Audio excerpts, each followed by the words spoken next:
Hello everyone, thank you once again for joining me. So in my next episode, it's centered on another security service called a Resource Access Manager. Now it's a tool that you use within the AWS organization. So that's why when I do it after the AWS Organizations video. Now, AWS Resource Access Manager is a secure cloud utility designed to enable centralized infrastructure sharing with the distributed usage control. Infrastructure sharing. As organizations move away from a single account architecture towards multi-account topography managed by AWS Organization, they face a major challenge: how to allow cross-account teams to use core infrastructure components like centralized networks or license block without forcing each account to spend thousands of dollars duplicating same resource. So the benefit, AWS Resource Manager allows you or a team to share a kind of common infrastructure with other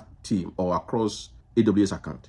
For instance, you see organizations where people, architect and they have different AWS account, and you see that they are repeating or duplicating the same infrastructure across AWS account. This is the solution that solves that problem. You can create ones and share and consume across AWS accounts in your AWS organization. You can only do this if you enable AWS organization in your AWS landscape. So that is what it does. So AWS RAM, we call it RAM, Resource Access Manager, breaks down account silos, allowing an infrastructure or network account to provision an asset once and project it directly into consumer account securely. So like I said, you provision it once and it can be used across multiple accounts. So share once, consume everywhere, estimate duplication or eradicate duplication and stuff like that. So you can share assets, portfolio. You can share your networking asset like transit gateway, your VPC subnet, route 53 resolvers rules. You can share your AWS network firewall policies, previous list. You can share your computer and system capacity. These are the things you can share. And if you go into RAM, services, you will see what you share, with other people and what other people share with you. You can see a link there, click on it, and you see what you share with other people and what other people share with you. So now, another thing I want to talk about, apart from the share ones, consume everywhere, that is one of the core capabilities. The other capability is central ownership versus distributed usage. That shows that it is centrally owned. The resources you share is centrally owned, but it's distributed in usage. That shows that RAM enforces a clean, deterministic separation of concerns between the infrastructure asset owner and the consumer. So like I said, if you look at the interface, you see that you know what you share with you, what you don't own but you share with you.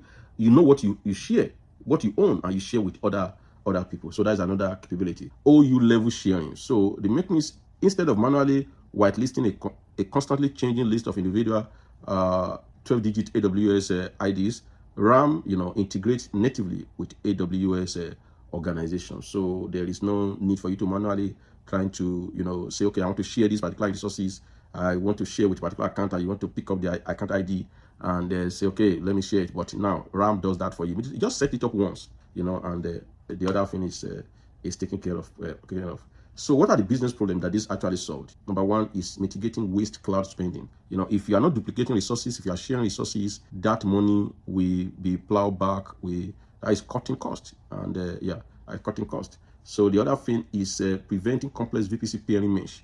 We all know that our core component of networking within AWS environment or cloud generally is our VPC or anything that represents VPC. So now when you have a lot of VPCs, it can quickly become a mess, a kind of mess, and but this prevents you from having that kind of having CIDR block exhaustions, using up some of the CIDR block and having to do some peering meshes that become a nightmare at the end of the day. But with this workload account do not create their own VPC network. The network team carve out a unified corporate IP space inside a master VPC, then use the RAM to clearly map specific subnet directly to the separate workload account. So this is a network. It's more cleaner when you have a central VPC that is being shared and being managed across other landscape. Eradicating security policy drift. This is a common, I think I've mentioned this several times today, allowing individual applications teams to write their own standalone perimeter firewall,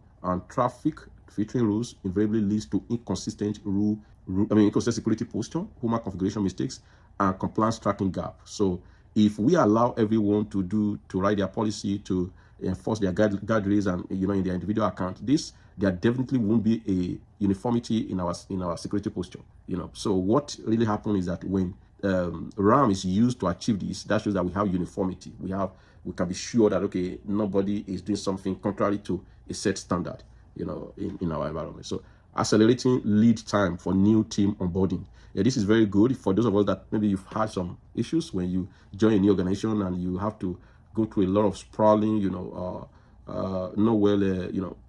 architected environment where you have to, if you want to have access to production environment, there are different credentials, different policies that apply, all this kind of thing. But in the case of RAM being used in AWS Organization, new engineering squads sitting idle for weeks waiting for network architecture ticket to be manually reviewed, approved and provisioned before they can write a single line of backend application. But the problem that's solved, the product is the problem. But the solution is the production best practice: build a hub and spoke topology via infrastructure as code, define the RAM resource share within AWS, within Terraform or CloudFormation template. When a new account is added via code, the account factory position it in the appropriate workload. That shows that when you have provision and share your resources using RAM with Terraform, whenever a new account is added to your Terraform module and is run in your production environment, and that is provisioned, then every other thing that has been set out in your RAM environment and AWS organizations are also applied to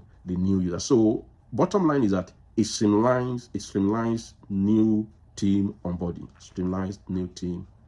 So that with that, I come to the end of RAM, that's Resource Access Manager. So within your AWS security landscape. Thank you.